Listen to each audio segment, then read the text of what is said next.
Elle était ivre lorsqu'elle m'a avoué « Je n'ai jamais été attiré par toi, et je n'arrête pas de voir d'autres hommes. » Ces mots m'ont frappé comme une gifle.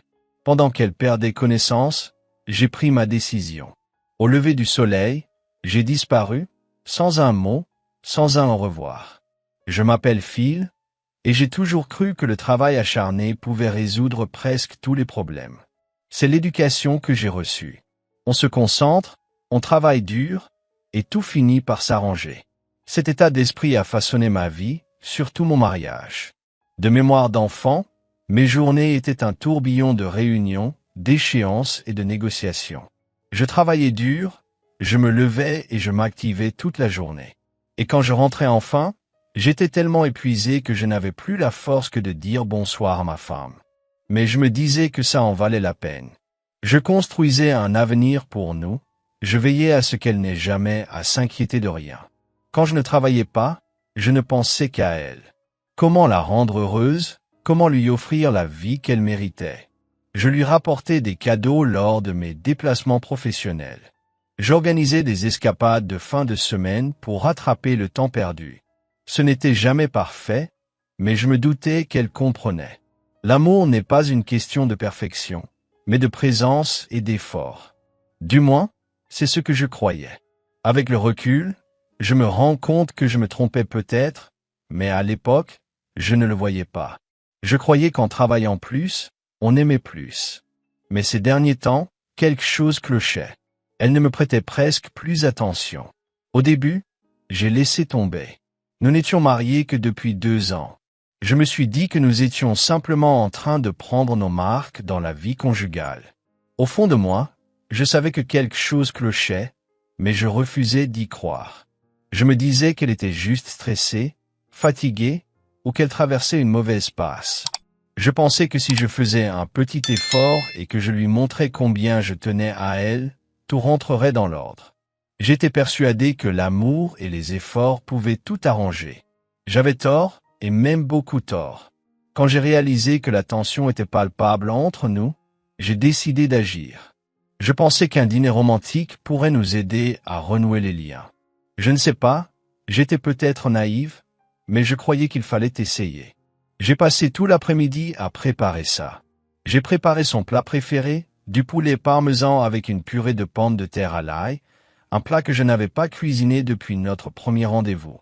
J'ai dressé la table avec des bougies, tamisé la lumière et choisi une playlist de chansons douces et lentes qu'elle adorait.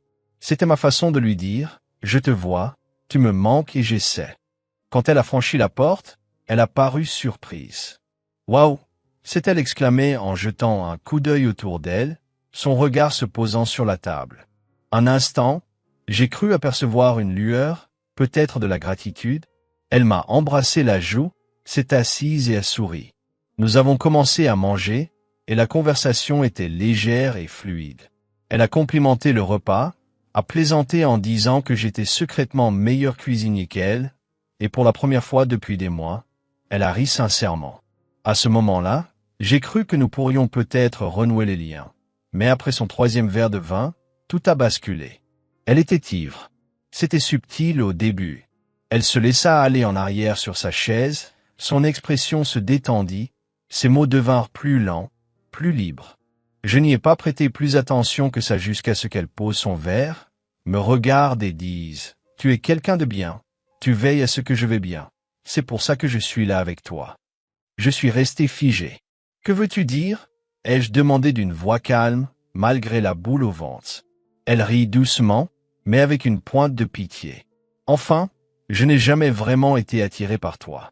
Pas de cette façon-là. » Ces mots m'ont frappé de plein fouet, mais elle ne s'est pas arrêtée là. Elle s'est penchée en avant, le menton appuyé sur sa main, comme si elle me racontait une histoire anodine. « Tu es douce, gentille, rassurante, mais tu n'es pas mon genre. » Puis elle a commencé à décrire son type idéal, quelqu'un de plus rude, avec un côté plus sombre. Quelqu'un qui n'a pas peur d'enfreindre les règles. Tout le contraire de moi. Et puis, comme si ça ne suffisait pas, elle a lâché la bombe. Quand j'ai rencontré mon homme idéal, je n'ai pas pu résister. De fil en aiguille, elle s'est interrompue, mais je n'avais pas besoin qu'elle finisse. Je savais ce qu'elle disait. Assis là, j'acquiesçais bêtement tandis que ma femme me déversait des vérités qui me brisaient le cœur. J'avais la poitrine lourde, comme si je ne pouvais plus respirer, mais je gardais mon calme. En apparence, je gardais mon calme, mais intérieurement, quelque chose s'est brisé en moi. Ce n'était pas des excuses. Ce n'était même pas du regret. C'était une justification d'ivrogne, comme si elle voulait que je comprenne les raisons de sa trahison. Et à ce moment-là, j'ai compris. Je n'avais pas besoin de crier. Je n'avais pas besoin de me battre. Je devais simplement la laisser finir, puis décider de la suite. Ce soir-là, en me couchant, je savais qu'il n'y avait plus de retour en arrière possible. Ces paroles résonnaient sans cesse dans ma tête. Je n'étais pas son genre, elle est restée avec moi parce que j'étais gentil, elle a trouvé ce qu'elle cherchait ailleurs. Ce n'était pas seulement la trahison qui me blessait, c'était la désinvolture avec laquelle elle l'a avoué. Allongé là, dans le noir, à écouter ses doux ronflements, je ne ressentais aucune colère. Seulement de la lucidité. Se disputer avec elle ne changerait rien. Elle m'avait déjà montré qui elle était, et je l'avais cru. La confronter ne ferait que lui donner la satisfaction de se justifier. Elle ne le méritait pas. Elle ne méritait pas de se battre. Elle ne méritait pas de tourner la page. Elle méritait de voir ce que signifiait vraiment la vie sans moi. Au lever du soleil, ma décision était prise. Je ne serais pas là à son réveil. Je ne suis pas du genre à agir sur un coup de tête.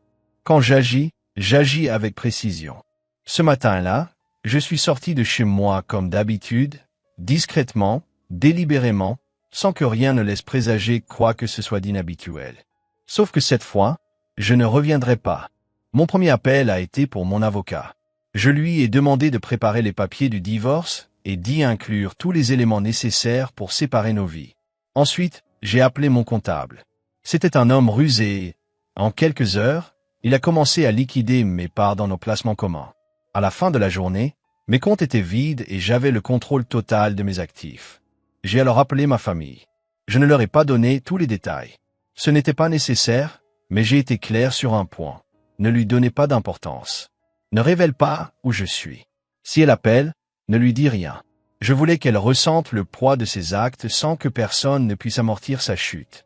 Finalement, j'ai laissé un message à mon avocat pour qu'il le lui transmette lorsqu'elle tentera inévitablement de me joindre. Elle recevra bientôt les papiers du divorce. Sans explication. Aucune excuse. Juste la dure réalité de ce qu'elle avait perdu. Quelques semaines plus tard, les papiers lui furent signifiés. Mon avocat m'a dit qu'elle avait essayé de me contacter par téléphone, par courriel, et même en se présentant à son cabinet. Je n'ai pas répondu. Elle a insisté pour avoir des explications. Mais que pouvais-je bien lui dire qu'elle ne sache déjà? Au début, elle ne voulait pas signer les papiers. Elle hésitait, traînait des pieds. Peut-être pensait-elle pouvoir sauver ce que nous avions construit, ou peut-être ne voulait-elle tout simplement pas perdre la stabilité que je lui offrais. Mais quand elle a vu les conditions financières, elle a cédé. Je n'ai pas été surpris quand elle a signé. Après tout, elle a toujours pensé avant tout à elle. Et voilà, l'histoire s'est terminée. Vous savez, quand j'ai quitté ce mariage, je ne pensais pas à ce qui allait lui arriver. Je voulais juste être libéré de ses mensonges, de son manque de respect et de son indifférence totale à mon égard. Je me suis dit, laissons-la vivre la vie qu'elle souhaite. Et pendant un temps, il semblait que ce soit le cas. Au début, elle paraissait apprécier sa nouvelle vie. Elle était libre, célibataire et financièrement à l'abri grâce à l'accord. J'avais travaillé dur pour construire quelque chose pour nous. Et elle a obtenu sa part lors de notre divorce. Elle a recommencé à sortir davantage, se plongeant à corps perdu dans ses distractions habituelles. Sorties nocturnes, nouveaux vêtements, bien sûr, nouveaux hommes. J'ai même entendu dire qu'elle plaisantait en disant qu'elle menait enfin la vie qu'elle méritait. Mais voilà le problème avec les gens comme elle, ils ne pensent jamais au-delà de l'instant présent. Elle pensait que la liberté signifiait faire tout ce qu'elle voulait sans conséquence. La vie ne fonctionne pas ainsi. Tôt ou tard, elle vous rattrape. L'une de ses libertés l'a rattrapée de façon brutale. Elle est tombée enceinte. Je l'ai appris par une connaissance commune qui n'a pas pu s'empêcher de répandre la rumeur. Apparemment, ce n'était pas prévu. Je ne m'y attendais pas. Le père, il a disparu dès qu'elle lui a annoncé la nouvelle. Aucun appel, aucun message, rien. Elle a tout simplement disparu. Elle s'est retrouvée seule face à cette situation. Et ce n'était que le début. L'argent de la compensation, elle a dépensé en un rien de temps. À la naissance du bébé, elle était criblée de dettes.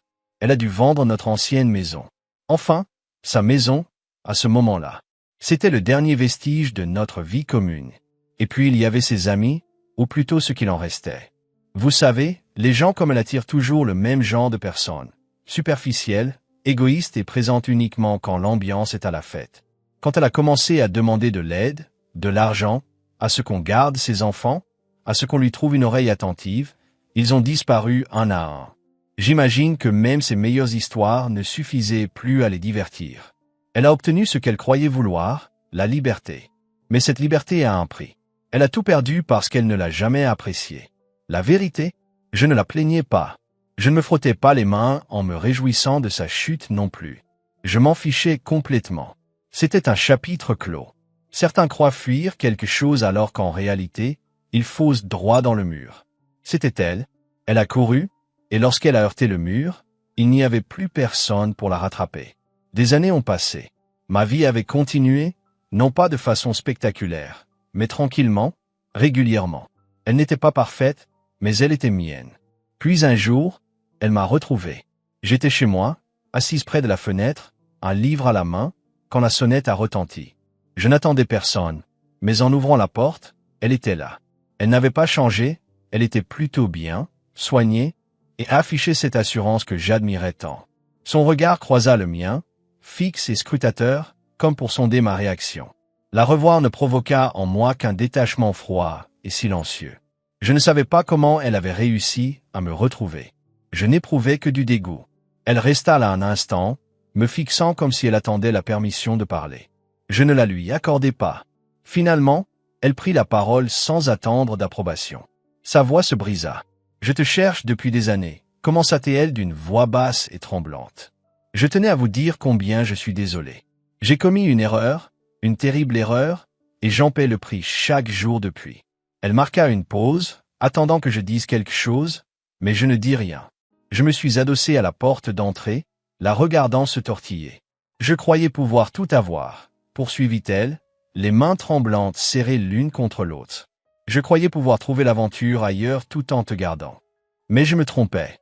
Je n'ai réalisé ce que j'avais qu'une fois que je l'avais perdu. Ces mots jaillissaient, désespérés et confus. Elle m'a raconté comment sa vie s'était effondrée, ses relations ratées, ses dettes, sa solitude. Elle a même avoué qu'elle s'était retrouvée enceinte et seule. Elle m'a regardé, les larmes ruisselant sur ses joues, et m'a dit « S'il te plaît, j'ai besoin de toi. » Je n'ai jamais cessé d'avoir besoin de toi. Je me suis penché en avant, croisant son regard. Je voulais être sûr qu'elle comprenne que ce n'était pas une conversation. C'était la fin d'une histoire. « Tu as fait ton choix, dis-je d'une voix calme mais ferme.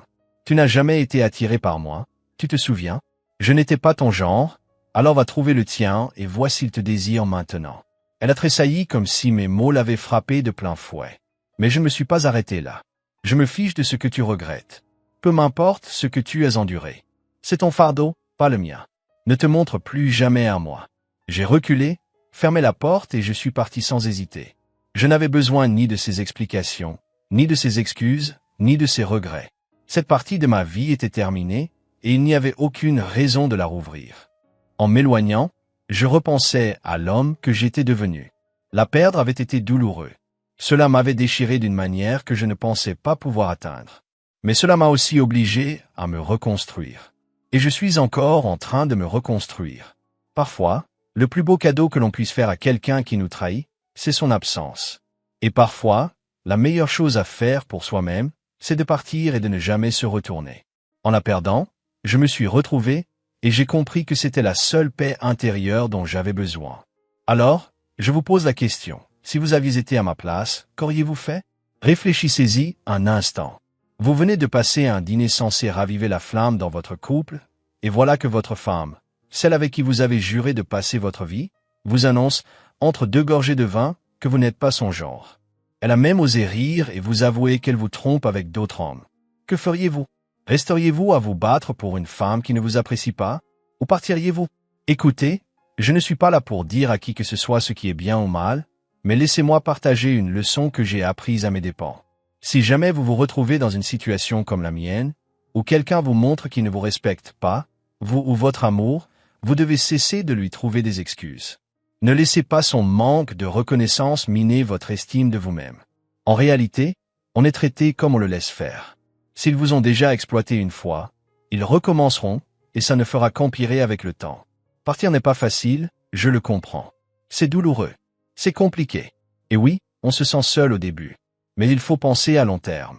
Peut-être as-tu peur de ce qui se passe après. Peur de recommencer. Peur de te retrouver seul. Mais laissez-moi vous dire une chose. Être seul est bien mieux que d'être avec quelqu'un qui vous fait sentir insuffisant. Et quand vous vous éloignez enfin de quelqu'un qui ne voit pas que vous avez ouvert la porte à quelque chose de mieux, ne serait-ce que trouver la paix intérieure. Merci d'avoir regardé.